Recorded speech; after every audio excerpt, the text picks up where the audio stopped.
Asesinato en el Orient Express. Agatha Christie.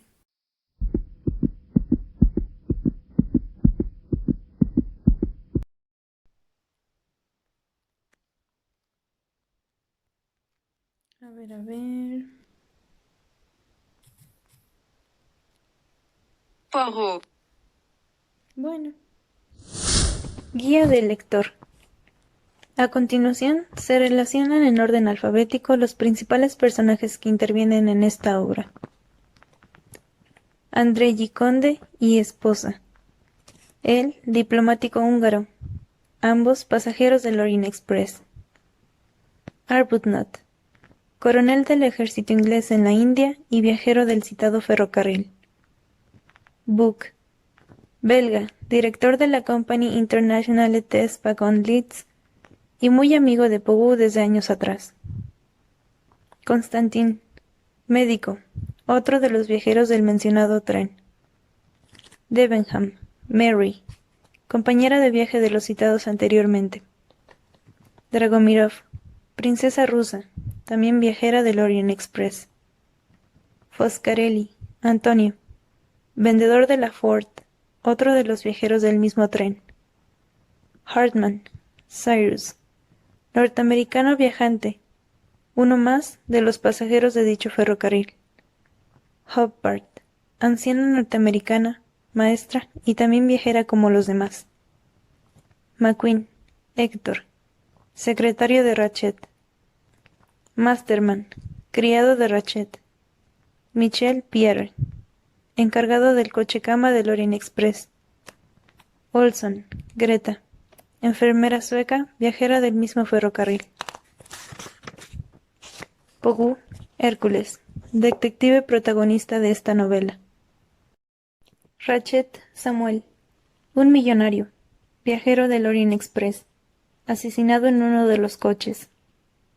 Schmidt, Hildegard, doncella de la princesa, de viaje con la misma. Capítulo primero.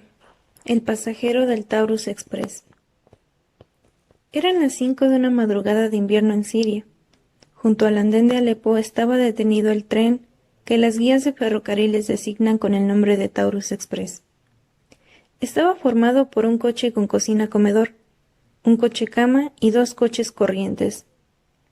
Junto al estribo del coche-cama se encontraba un joven teniente francés, de resplandeciente uniforme, conversando con un hombrecillo embozado hasta las orejas, del que solo podían verse la punta de la nariz y las 2 guías de un enhiesto bigote. Hacía un frío intensísimo, y aquella misión de despedir a un distinguido forastero no era cosa de envidiar, pero el teniente Dubosc la cumplía como un valiente. No cesaban de salir de sus labios frases corteses en el más pulido francés, y no es que estuviese completamente al corriente de los motivos del viaje de aquel personaje. Había habido rumores, naturalmente, como siempre los hay en tales casos. El humor del general, de su general, había ido empeorando.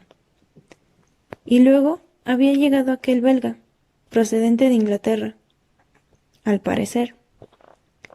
Durante una semana reinó una extraña actividad, y luego sucedieron ciertas cosas. Un distinguido oficial se había suicidado, otro había dimitido. Rostros ensombrecidos habían perdido repentinamente su expresión de ansiedad.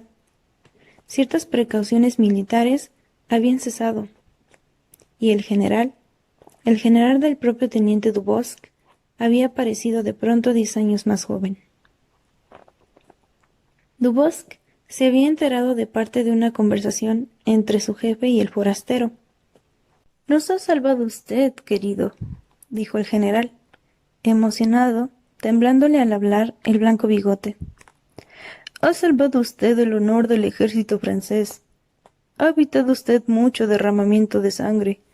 ¿Cómo agradecerle el haber accedido a mi petición? El haber venido desde tan lejos». A lo cual el forastero, por nombre de Monsieur Hércules Pogu, había contestado afectuosamente, incluyendo la frase: «¿Cómo olvidar que en cierta ocasión me salvó usted la vida?». Y entonces el general había replicado rechazando todo mérito por aquel pasado servicio, y tras mencionar nuevamente a Francia y Bélgica, y el honor y la gloria de tales países, se habían abrazado calurosamente, dando por terminada la conversación. En cuanto a lo ocurrido, el teniente Dubosc estaba todavía a oscuras, pero le habían comisionado para despedir a Monsieur Pogu al pie del Taurus Express. Y allí estaba, cumpliéndolo con todo el celo y ardor propios de un joven oficial que tiene una prometedora carrera en perspectiva. «Hoy es domingo», dijo el teniente. «Mañana, lunes, por la tarde, estará usted en Estambul».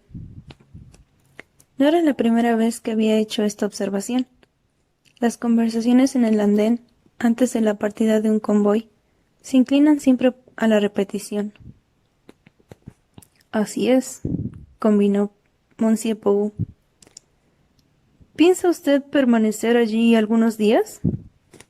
«Pero sí. Estambul es una ciudad que nunca he visitado. Será una lástima pasar por ella así». Monsieur Pogu chasqueó los dedos despectivamente. «Nada me apremia. Permaneceré allí como turista unos cuantos días». «Santa Sofía es muy hermosa», dijo el teniente Dubosc, que nunca la había visto. Una ráfaga de viento frío recorrió el andén. Ambos hombres se estremecieron. El teniente Dubosc se las arregló para echar una subrepticia mirada a su reloj. Las 5:05. Solamente 5 minutos más.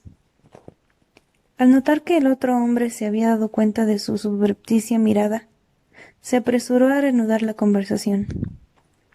«En esta época del año viaja muy poca gente», dijo, mirando las ventanillas del coche cama, detenido a su lado. «Así es», convino Monsieur Pogu. «Esperemos que la nieve no se interponga en el camino del Taurus». «¿Sucede eso?»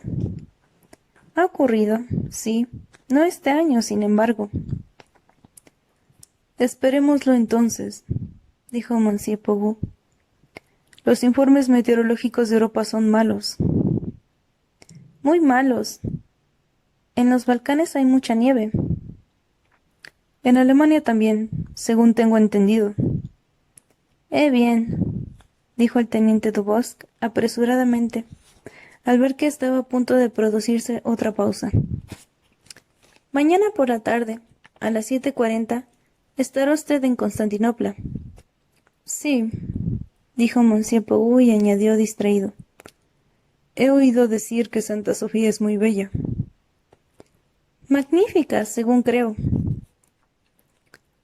Por encima de sus cabezas se corrió la cortina de uno de los departamentos del coche cama y se asomó una joven al cristal.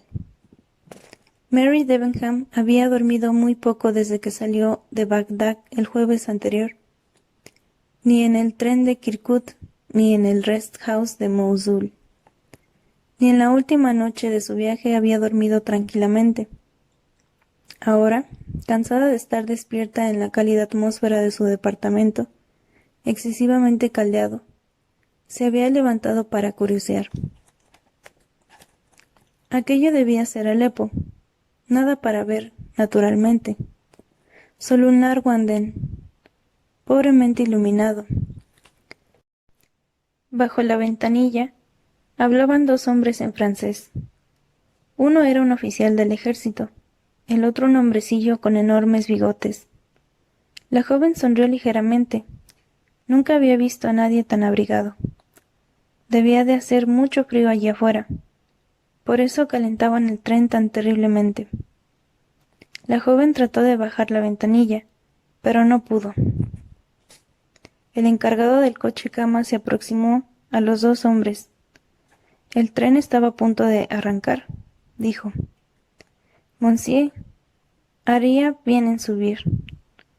El hombrecillo se quitó el sombrero. Qué cabeza tan ovalada tenía. A pesar de sus preocupaciones, Mary Debenham sonrió. Un hombrecillo de ridículo aspecto, uno de esos hombres insignificantes que nadie toma en serio. El teniente Dubosc empezó a despedirse. Había pensado las frases de antemano y las había reservado para el último momento. Era un discurso bello y pulido. Por no ser menos, Monsieur Pogu contestó en tono parecido. «En carro, monsieur», dijo el encargado del coche cama. Monsieur Pogu subió al tren con aire de infinito desgano.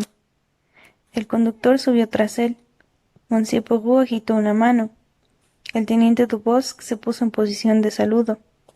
El tren, con terrible sacudida, arrancó lentamente. «Por fin», murmuró Monsieur Hércules Pogu. «Brrr», resopló el teniente Dubosc, sacudiéndose para quitarse el frío. «Listo, monsieur». El encargado mostró a Pogu con dramático gesto la belleza de su compartimiento y la adecuada colocación del equipaje. «El maletín del señor lo he colocado aquí». Su mano extendida era sugestiva. Hércules Pogu colocó en ella un billete doblado. «Gracias, monsieur». El encargado acentuó su amabilidad. «Tengo los billetes del señor. Necesito también el pasaporte».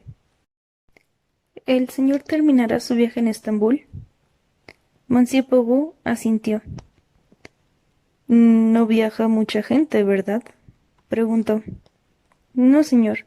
Tengo solamente otros 2 viajeros, ambos ingleses, un coronel de la India y una joven inglesa de Bagdad. ¿El señor necesita algo?» El señor pidió una botella pequeña de Perrier. Las 5 de la mañana es una hora horrorosamente intempestiva para subir a un tren. Faltaban todavía 2 horas para el amanecer. Consciente de ello y complacido por una delicada misión satisfactoriamente cumplida, Monsieur Pogu se arrebujó en un rincón y se quedó dormido. Cuando se despertó eran las 9:30 y se apresuró a dirigirse al coche comedor en busca de café caliente. Había allí solamente un viajero en aquel momento, evidentemente la joven inglesa, a que se había referido el encargado. Era alta, delgada y morena, quizá de unos 28 años de edad. Se adivinaba una especie de fría suficiencia en la manera con que tomaba el desayuno, y el modo que tuvo de llamar al camarero para que le sirviese más café revelaba conocimiento del mundo y de los viajes. Llevaba un traje oscuro de tela muy fina, particularmente apropiada para la caldeada atmósfera del tren. Monsieur Hércules Pogu, que no tenía nada mejor que hacer, se entretuvo en observarla sin aparentarlo. Era, opinó, una de esas jóvenes que saben cuidar de sí mismas, donde quiera que estén. Había prestancia en sus facciones y delicada palidez en su piel. Le agradaron también sus ondulados cabellos en negro brillante y sus ojos serenos, impersonales y grises.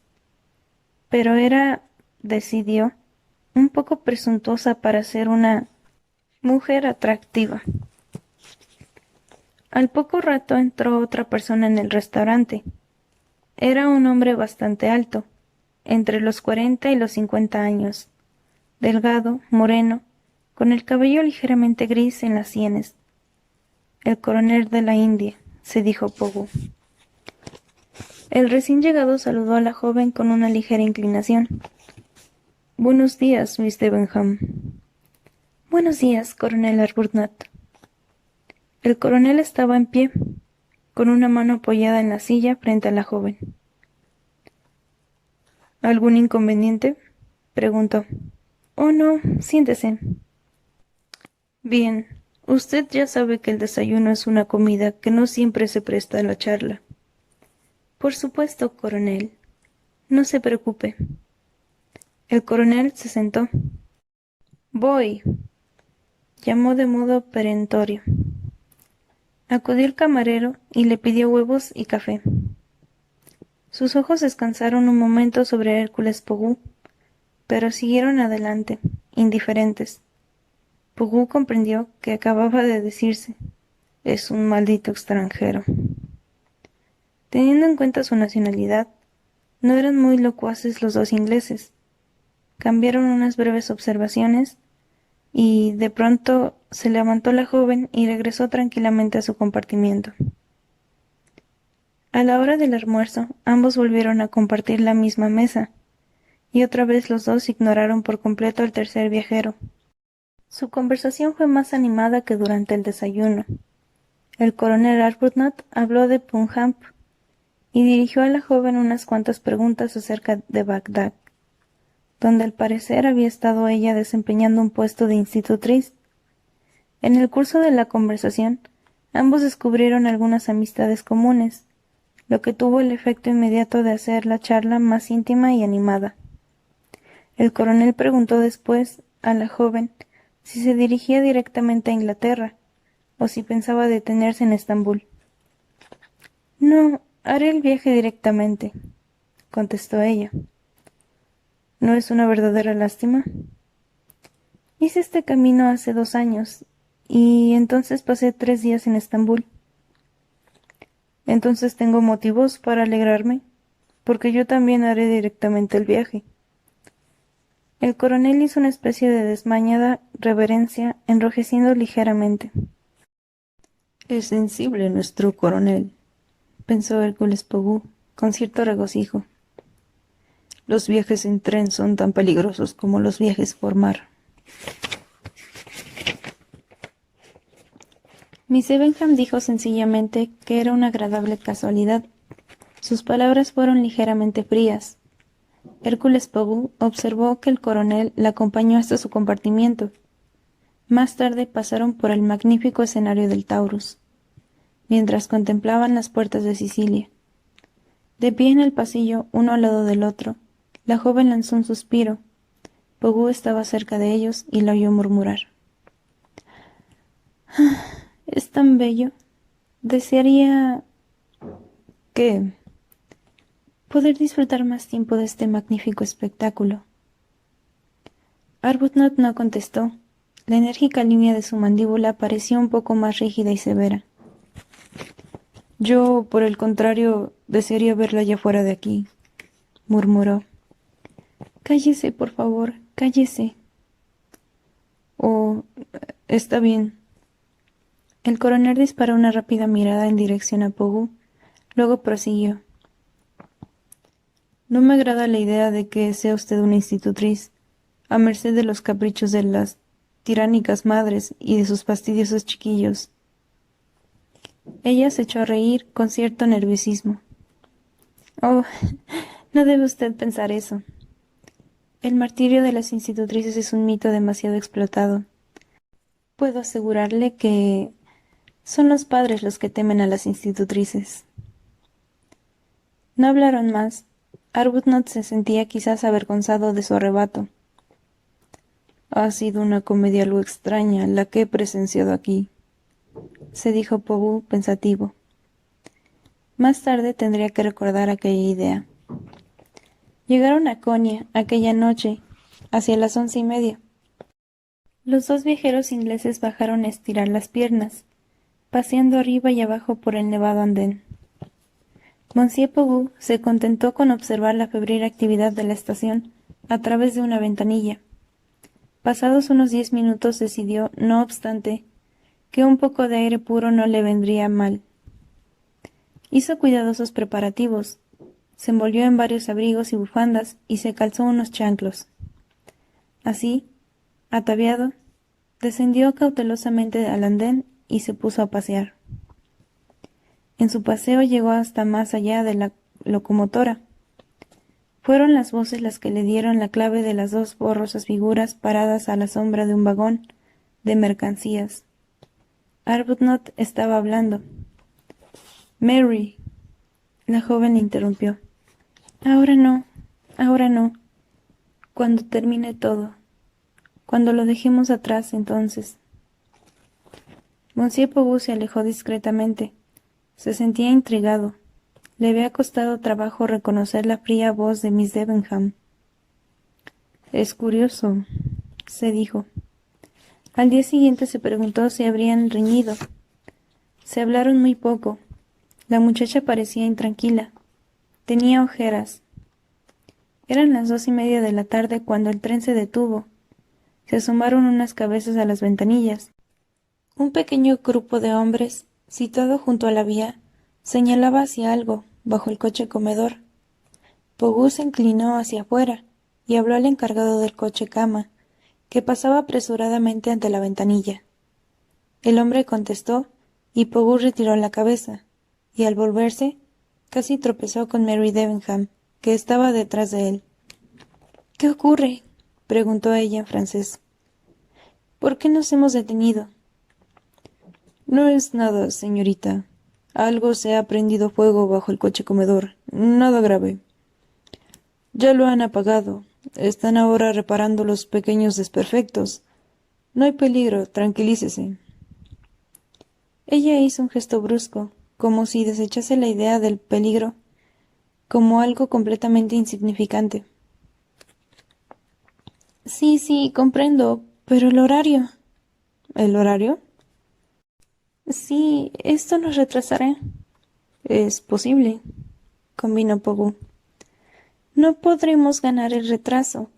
Este tren tiene que llegar a las 6:55 para poder cruzar el Bósforo y abordar a las 9 el Simplon Orient Express. Si llevamos 1 o 2 horas de retraso, desde luego perderemos la conexión. Es posible, sí, volvió a convenir Pogú. La miró con curiosidad. La mano que se agarraba a la barra de la ventanilla no estaba del todo tranquila. Sus labios temblaban también. —¿Le interesa a usted mucho, señorita? —preguntó. —Oh, sí, tengo que abordar ese tren. Se separó de él y se alejó por el pasillo para reunirse con el coronel. Su ansiedad, no obstante, fue infundada. 10 minutos después, el tren volvía a ponerse en marcha. Llegó a Hattapasar, solo con 5 minutos de retraso, pues recuperó en el trayecto el tiempo perdido. El Bósforo estaba bastante agitado, y a Monsieur Pogú no le agradó la travesía. En el barco estuvo separado de sus acompañantes de viaje y no los volvió a ver. Al llegar al puente de Galata, se dirigió directamente al hotel Tocatlián. Capítulo 2. El Hotel Tocatlián. En el Tocatlián, Hércules Pogú pidió una habitación con baño. Luego se aproximó al mostrador del conserje y preguntó si había llegado alguna correspondencia para él. Había 3 cartas y un telegrama esperándole. Sus cejas se elevaron alegremente a la vista del telegrama. Era algo inesperado. Lo abrió con su acostumbrado cuidado, sin apresuramientos. Las letras impresas se destacaron claramente. Acontecimiento que usted predijo en el caso Kastner se ha presentado inesperadamente. Sírvase regresar enseguida. Sí que es una complicación, murmuró Pogú, consultando su reloj.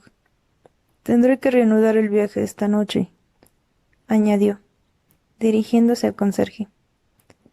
¿A qué hora sale el Simplon Orient? A las 9, señor. ¿Puede usted conseguirme una litera? Seguramente, señor. No hay dificultad en esta época del año. Todos los trenes van casi vacíos. ¿Primera o segunda clase? Primera. Muy bien, monsieur. ¿Para dónde? Para Londres. Bien, monsieur. Le tomaré un billete para Londres y le reservaré una cama en el coche Estambul Calais. Pogú volvió a consultar su reloj. Eran las 8 menos 10 minutos. ¿Tengo tiempo de comer? Seguramente, señor. Pogú anuló la reserva de su habitación y cruzó el vestíbulo para dirigirse al restaurante. Al pedir el menú al camarero, una mano se posó sobre su hombro. —Ah, camarada, qué placer tan inesperado —dijo una voz a su espalda. El que hablaba era un individuo bajo, grueso, con el pelo cortado a cepillo. Le sonreía extasiado, Pogu se puso apresuradamente en pie. «Monsieur Buck. Monsieur Pogu». Monsieur Buck era un belga, director de la Compagnie Internationale de Wagons Lits, y su amistad con el que fuera astro de las fuerzas de policía belga databa de muchos años atrás. «Le encuentro usted muy lejos de casa, querido», dijo Monsieur Buck. «Un pequeño asunto en Siria». «Ah, ¿cuándo regresa usted?» «Esta noche». «Espléndido, yo también. Es decir, voy hasta Lausana, donde tengo unos asuntos. Supongo que viajará usted en el Simplon Orient». «Sí, acabo de mandar reservar una litera. Mi intención era quedarme aquí algunos días, pero he recibido un telegrama llamándome a Inglaterra para un asunto importante». «Ah», suspiró Monsieur Buck. Los asuntos. Pero usted está ahora en la cumbre, camarada». «Quizás he tenido algunos pequeños éxitos». Hércules Pogu trató de aparentar modestia, pero fracasó rotundamente. Buck se echó a reír. «Nos veremos más tarde», dijo. Pogu se dedicó a la ímproba tarea de mantener los bigotes fuera de la sopa. Ejecutada aquella difícil operación, miró a su alrededor mientras esperaba el segundo plato. Había solamente media docena de personas en el restaurante, y de la media docena, solo 2 personas interesaban al detective Hércules Pogu. Estas 2 personas estaban sentadas a una mesa no muy lejana. El más joven era un caballero de unos 30 años, de aspecto simpático, claramente un norteamericano. Fue, sin embargo, su compañero quien más atrajo la atención del detective. Era un hombre entre 60 y 70 años. A primera vista tenía un bondadoso aspecto de un filántropo. Su cabeza ligeramente calva, su despejada frente, la sonriente boca que dejaba ver la blancura de unos dientes postizos. Todo parecía hablar de una bondadosa personalidad. Solo los ojos contradecían esta impresión. Eran pequeños, hundidos y astutos. Y no solamente eso. Cuando el individuo, al hacer cierta observación a su compañero, miró hacia el otro lado del comedor, su mirada se detuvo sobre Pogu un momento, y durante aquel segundo mostraron sus ojos una extraña malevolencia, una viva expresión de maldad. El individuo se levantó. «Pague la cuenta, Héctor», dijo a su joven compañero. Su voz era desagradable y ásperamente autoritaria. Cuando Pogu se reunió con su amigo en el escritorio, los 2 hombres se disponían a abandonar el hotel. Los mozos bajaban su equipaje. El caballero más joven vigilaba la operación. Una vez terminada esta, abrió la puerta de cristales y dijo: «Ya está todo listo, Mr. Ratchet». El individuo de más edad rezongó unas palabras y atravesó la puerta. Bien», dijo Pogu. «¿Qué opina usted de esos 2 personajes?» «Son norteamericanos», dijo Monsieur Buck. «Ya me lo suponía. Pregunto, ¿qué opina usted de sus personalidades?» El joven parecía muy simpático. ¿Y el otro? Si he de decirle la verdad, amigo mío, no me gustó. Me produjo una impresión en grado sumo desagradable. ¿Y a usted? Hércules Pogu tardó un momento en contestar. «Cuando pasó a mi lado en el restaurante», dijo al fin, «tuve una curiosa impresión. Fue como si un animal salvaje, una fiera, me hubiese rozado. Y, sin embargo, tiene un aspecto de lo más respetable». «Precisamente. El cuerpo, la jaula, es de lo más respetable, pero el animal salvaje aparece detrás de los barrotes». «Es usted fantástico, camarada», rió Monsieur Buck. Quizás sea así, pero no puedo deshacerme de la impresión de que la maldad pasó junto a mí. ¿Ese respetable caballero norteamericano? Ese respetable caballero norteamericano. Bien, dijo jovialmente Monsieur Buck. Quizá tenga razón, hay mucha maldad en el mundo. En aquel momento se abrió la puerta y el conserje se dirigió a ellos. Parecía contrariado. Es extraordinario, señor, dijo a Pogu. No quedó una sola litera de primera clase en el tren. ¿Cómo? Exclamó Monsieur Buck. ¿En esta época del año? Ah, sin duda viajará una partida de periodistas, de políticos. No lo sé, señor, dijo el conserje, y se volvió respetuosamente. El caso es que no hay ninguna litera de primera clase disponible. Bien, bien, no se preocupe usted, amigo Pogu. Lo arreglaremos de algún modo. Siempre hay algún compartimiento. El número 16, que no está comprometido. El encargado se ocupará de eso. Consultó su reloj y añadió. Vamos, ya es hora de marchar. En la estación, Monsieur Buck fue saludado con respetuosa cordialidad por el encargado del coche cama. Buenas noches, señor. Su compartimiento es el número 1. Llamó a los mozos y estos aproximaron sus carretillas cargadas de equipajes al coche, cuyas placas proclamaban su destino: Estambul, Trieste, Calais. Tengo entendido que viaja mucha gente esta noche, ¿es cierto? Es increíble, señor. Todo el mundo ha elegido esta noche para viajar. Así y todo, tiene usted que buscar acomodo para este caballero. Es un amigo mío. Se le puede dar el número 16. Está tomado, señor. ¿Cómo? ¿El número 16? Sí, señor. Como ya le he dicho, vamos llenos. Hasta los topes. Pero, ¿qué es lo que ocurre? ¿Alguna conferencia? ¿Asambleístas? No, señor, es pura casualidad. A la gente parece habérsele antojado viajar esta noche. Monsieur Buck hizo un gesto de disgusto.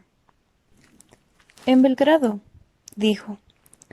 Engancharán el coche cama de Atenas y también el de Bucarest, París.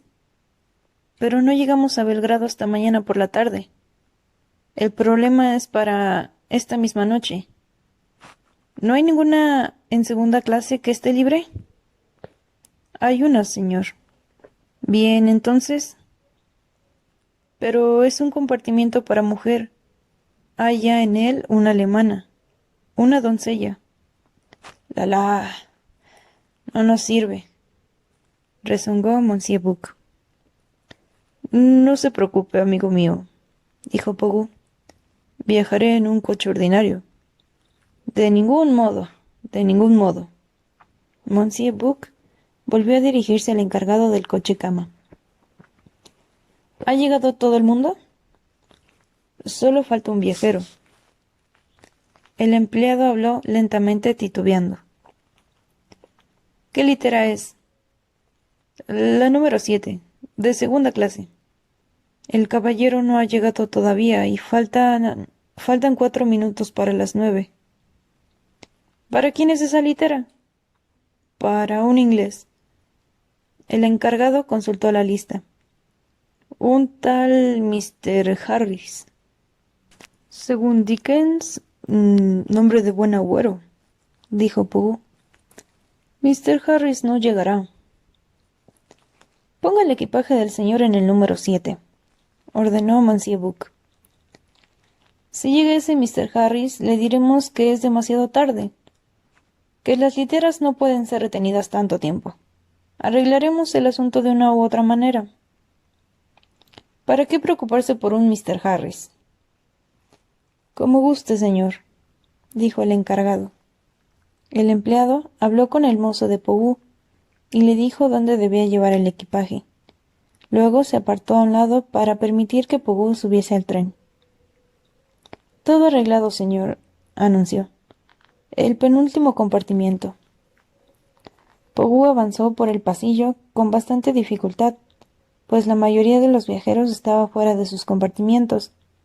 Los corteses perdón de Pogú salieron de su boca con la regularidad de un reloj. Al fin llegó al compartimiento indicado. Dentro, colocando un maletín, encontró al joven norteamericano del Tocatlián. El joven frunció el ceño al ver a Pogú. Perdóneme, dijo. Creo que se ha equivocado usted. Y repitió trabajosamente en francés. Creo que tienes un error. Pogú contestó en inglés. ¿Es usted Mr. Harris? No, me llamo McQueen. Yo... Pero en aquel momento, la voz del encargado del coche cama se dejó oír a espaldas de Pogú. No hay otra litera, señor. El caballero tiene que acomodarse aquí. Mientras hablaba, levantó la ventanilla del pasillo y empezó a subir el equipaje de Pogú. Pogú advirtió con cierto regocijo el tono de disculpa de su voz. Era evidente que le habían prometido una buena propina si podía reservar el compartimiento para el uso exclusivo del otro viajero. Pero hasta la más espléndida propina pierde su efecto cuando un director de la compañía está a bordo y dicta órdenes.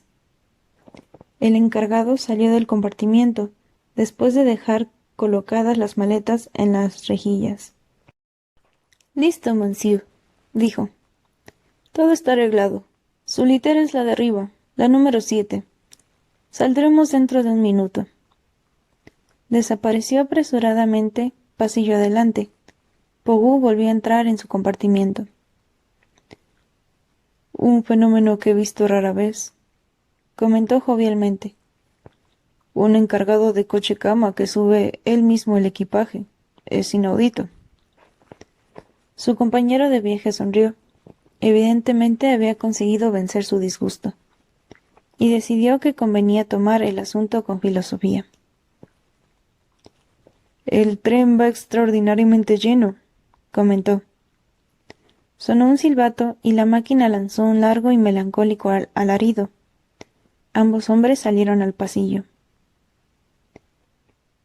¡En carro! Gritó una voz en el andén. ¿Salimos? Dijo McQueen. Pero no salieron todavía. El silbato volvió a sonar. Escuche, señor, dijo de pronto el joven. Si usted prefiere la litera de abajo, a mí me da lo mismo.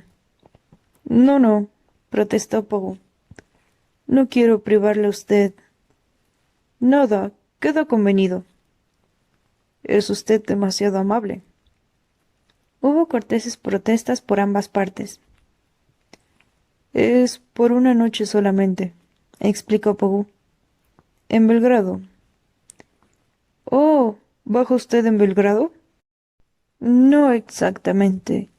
Verá usted. Hubo un violento tirón. Los dos hombres se acordaron en las ventanillas para contemplar el largo e iluminado andén, que fue desfilando lentamente ante ellos. El Orient Express iniciaba su viaje de 3 días a través de Europa.